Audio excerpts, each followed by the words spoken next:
I was always afraid of monsters, especially the monster under my bed. Though whenever I told anyone about it and how unsafe I felt, they'd call me childish and laugh at me. One night, I had a huge fight with my family, and I ended it by rushing to my room, jumping into bed, and completely forgetting about the monster as I fell asleep. The next morning, I woke up with blurry vision and a painful headache. Assuming it was from last night's fight, I hopped out of bed to get some painkillers. As I passed my mirror, I caught a glimpse of red from the corner of my eye. I quickly went back for a second look, and I almost threw up. My clothes were stained with dried blood, and my hands were covered in red. I rushed out of my room to tell my parents, but I stopped dead in my tracks. My whole family, dead on the floor, their soulless eyes wide open. I dashed back to my room to grab my phone and call the police. But my heart dropped when I saw the pistol next to my phone. I froze. Open the door! Police! I walked towards the door, trembling in fear as I unlocked it. Cops quickly bolted past me, and I was arrested on the spot. I heard a blood-curdling scream in there. I thought it was best to dial 911. I heard my neighbor explain to the cops as I stood there looking pathetic and confused. So now you know my story. What else could you possibly want from me?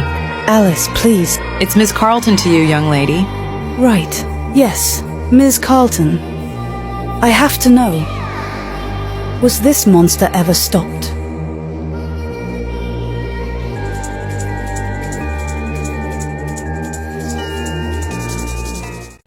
There was this girl named Isabella. She would always get bullied by this girl named Abigail.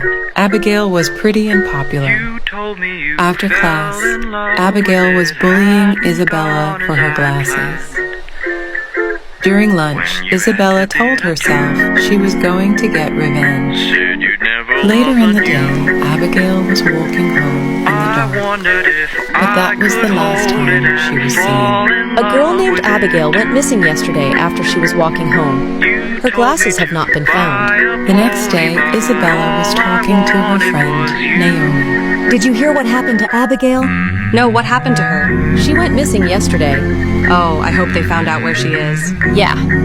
I like your glasses, by the way. Thank you. I got them yesterday. I was born into a wealthy family. For every girl's 18th birthday, my family held a big celebration, a ball.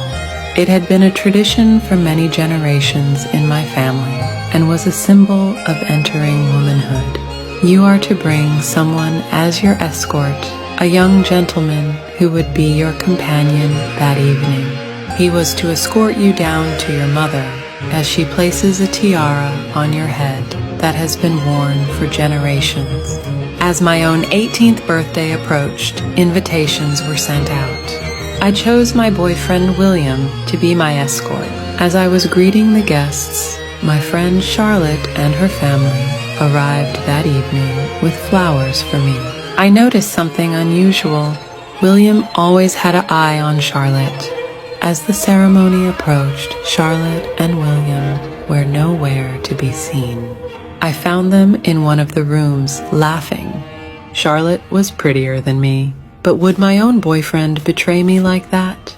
I planned my revenge that evening. I told Charlotte she had lipstick on her face and took her to my room. She stood there confused as I pulled out the knife I had hid. I woke up. It was just a normal day. I went down to make myself some breakfast.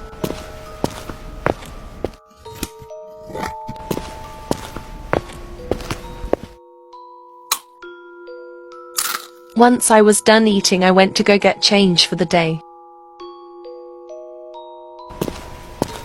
I went to the supermarket first. since I needed some groceries. After that, I did some shopping since I had nothing else to do. Before I knew it, it was late, and I was eating some dinner. I wanted to go for a run before dark. I quickly changed and left the house again. After I got home, I was all sweaty, so I decided that I needed a shower.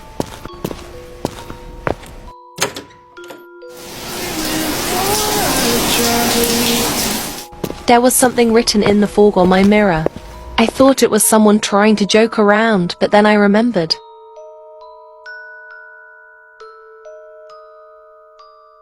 I live alone. After school, me and my friend walked home together like we always did. Her house was closer, so I had to walk the rest of the way by myself. But one day, she walked to my house with me. She walked me up to my door and said bye. That night I heard screaming. I looked out my window to see what it was. I saw a figure standing in my driveway. I locked my bedroom door and tried to go to sleep. I woke up again to my front door opening. I got up to listen. I heard my friend's voice on the other side of the door. I opened it thinking she needed help.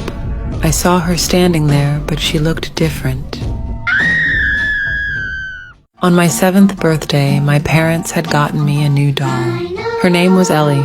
She had long blonde hair and looked just like me. When I went to bed that night, I tucked Ellie in right beside me.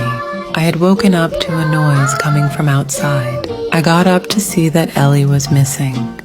But when I looked out my window, I saw a woman who looked just like her. I went outside to see the mysterious woman. She brought me to a park where she said we could play. She walked closer to me, holding a knife, and said, "What about, instead of me looking just like you look just like me?" Emma Cameron was a famous influencer. She filmed and vlogged on TikTok. She posted get ready with me's and routines on her YouTube channel. Everyone adored and loved her. She was so sweet and kind. Emma loved to party. She partied every weekend. She would party alone and with her friends. Emma was also very popular in school. She had many boys after her, and a lot of girls wanted to be her. She was living a fantastic life. She had family, friends, money, and fame. One day, when Emma was in class talking with her friends, the teacher came in. He announced to the fellow class that there will be a new girl joining the school. Everyone was so excited, and so was Emma. She wasn't worried at all that the new student might take her place. Emma was always gonna be the star. But when the girl entered the classroom, everyone gasped and was so mesmerized by the new girl. Her beauty, her confidence, and her grades were better than Emma's. The new girl, Victoria, was head of the class and became loved very fast. She also started a TikTok account and a YouTube channel. Her accounts blew up overnight. She gained millions and millions of followers, more followers than Emma. She became so popular and known. Emma's friend started to become distant with Emma since she was no longer the queen. Victoria was. All the boys that were after Emma was now after Victoria. Every boy wanted to date her, and all the girls wanted to be her friend. This made Emma so mad and jealous. How dared Victoria take away Emma's spotlight? Later that day, Emma came up with a plan. 2 days later, Emma asked Victoria if she could have a word with her. Victoria happily agreed to talk to her. She pulled Victoria aside and told her, "I'm gonna be the last thing you will ever see." I'm gonna be the last thing you will ever see. Victoria was confused and asked her what she was talking about. Emma grabbed out a sharp knife and stabbed Victoria while covering her mouth so no one would hear her screams. She let out an evil laughter. Blood was quickly covering Victoria's uniform as she was dying a painful death. Victoria's body dropped to the floor. 2 days later, Victoria was reported missing. Everyone was so worried, while Emma was so satisfied, knowing that everything she had before Victoria took it away would come back.